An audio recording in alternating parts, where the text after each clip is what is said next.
Good evening. It's time to talk again. We want to talk for a little bit about ritual, especially now as we're approaching the winter solstice, and we've been in discussions. The high priests have talked, and certainly many members and people from the public ask us throughout the year. They talk about ritual, the many different forms, kinds of ritual, how some rituals are dark, others are light, some are very drawn out and complex, and others are very simple. And right now, there's a lot of power and a lot of energy gathered. And this solstice, as other times and other celebrations of the year, tend to resonate very strong with people. And just the other day, we were all talking about ritual and the kinds of rituals that people are doing and will be engaging in for the solstice. And so we wanted to talk for a minute about ritual and why? What is the power in ritual? What does it transmute? What does it bring out within us? What does it do exactly? And with that, I personally could only refer back to historical trends and historical pieces, related to, as far back as the Egyptians, the Sumerians, the Babylonians. Every single culture in the history of humankind, throughout Asia, the Celtic cultures, throughout Central Europe, Northern Europe, every single culture known to mankind has ritual at its core. Why? What is it about ritual? And we're talking as far back as before the Stone Age, that our beings, our essence, was really centered in some form of ritual, as a means of creating ourselves and being and reaching out of ourselves. Well, now we talk largely in terms of spiritual lives, a spiritual essence. And, that can even reach over to meditation, where, all the forms of religion, all ways of magical practices, all forms of ritual that you can think of are all ways of centering on and transmuting our intent, the vibration, the core essence of our being. At one point the other day, I was talking about in America, regarding the alteration of the self through meditation. We were talking about a medical practitioner, Dr. John Kabat-Zinn, who's very famous in the East Coast of America, and he created a healing and a pain institute at the University of Massachusetts. And his work was groundbreaking. And what he did was he brought Eastern philosophies of meditation in there, and he was helping people manage chronic pain, and really debilitating pain through meditation and altering the physical structure of the body. Well, that led to a lot of other research that, in essence, ended up, taking some steps in proving that things like prayer and meditation, they actually change the cells of the body. And we know for a fact that they change the crystalline structure of ice crystals. And so, in altering our physical chemistry and in altering our physical being, meditation is very powerful. Well, we can take that example and move it over to ritual. What is it about ritual? Not just at the solstice, but throughout the year, the many celebrations on the pagan calendar and the Christian calendar and the Buddhist calendar, etc. Everybody practices ritual. Why? What is it about ritual? Well, ritual focuses our minds. It focuses our energy. It focuses the vibrations of our essence. It centers us. It brings us into a common purpose. It brings us into a common energy with each other and of and by ourselves. it sets a tone within us. And it opens up and clarifies, and it both crystallizes, it clears for us, and it allows us to focus and set the tone in what and why we look to achieve what we are, both physically and spiritually.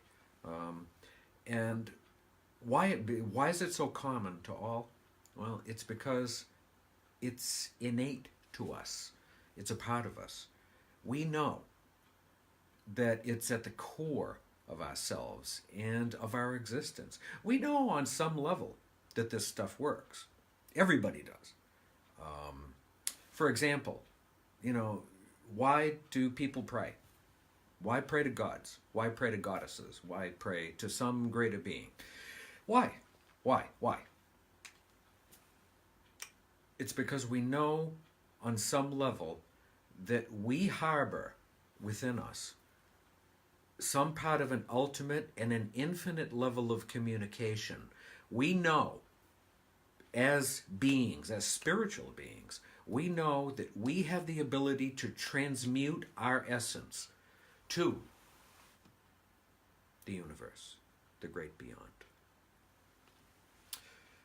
Every belief system throughout the ages has believed this, that we have the ability to discuss, to talk, to join our essence with whatever you choose to call it. So now, here at the solstice, as you plan for the new year, and this is where we were getting to in our discussion, we want to start focusing a lot of our attention, as the Academy emerges, as the work of the Ordo Dracul continues. We want to work and talk a lot about ritual, talk a lot about change.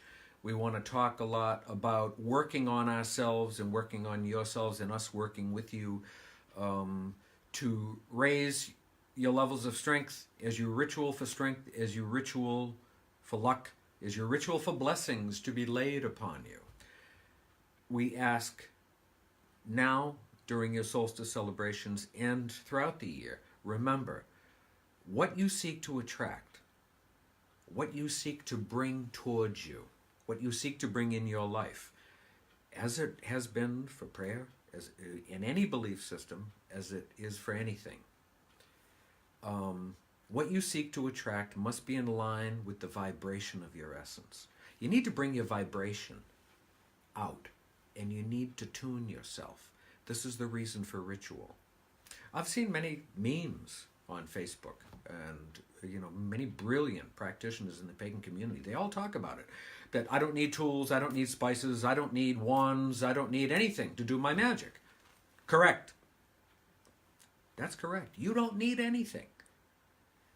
If it helps you tune yourself, if it helps you attend to what you're doing, physically, mentally, spiritually, to bring yourself in line, you don't need any tools. None of the ancient masters who are fabled and I'm not going to name names or belief systems, but we all know who I'm talking about. The many names are out there. They didn't need wands. They didn't need spices. They didn't need ritual music. They brought their thoughts in line with their intent, and they made the universe move to them. They move mountains, quite literally. So bring your vibration and essence into what you're doing. Think about this. Attend to what and who you are and what your intent is. Because intent is at the core of all magic practice. It doesn't matter if it's vampire magic, dark magic, black magic, lighter forms of magic. There are many different practices. I mean, there are 200, 300, 400 or more different varieties and more different forms of common magical practice that are talked about today. They all have their roots in the same thing, which is why I don't attach myself to a lot of labels in terms of black magic, what magic, this magic, or that magic. Every form of magic is all rooted in one single word: intent. What is your intent? This is what ritual does, and this is the reason for it. Intent is the vibration and the energy of our essence brought into reality. That's what magic is. So, as you approach the solstice tomorrow, or if you watch this after it, whatever the celebration throughout the year, this is stuff that's worth thinking about. Doesn't matter the belief system either. If you don't like the word magic, think about prayer. If you don't like prayer, think about meditation or whatever intending you do. This is common to everybody and every belief system on our planet. This is common to our collective consciousness. This is who and what we are. This is the work we're doing. And we're very proud of it. And we're very proud of bringing these messages to you. I am, personally. So, have a wonderful solstice. Have a wonderful celebration as we all enter the new year. Remember that, regarding attracting things to you as you seek to, even Albert Einstein said it, that, that anything you want in life, you need to match your vibrations to. It's true. Do this with your magic. Have a wonderful evening. Good night.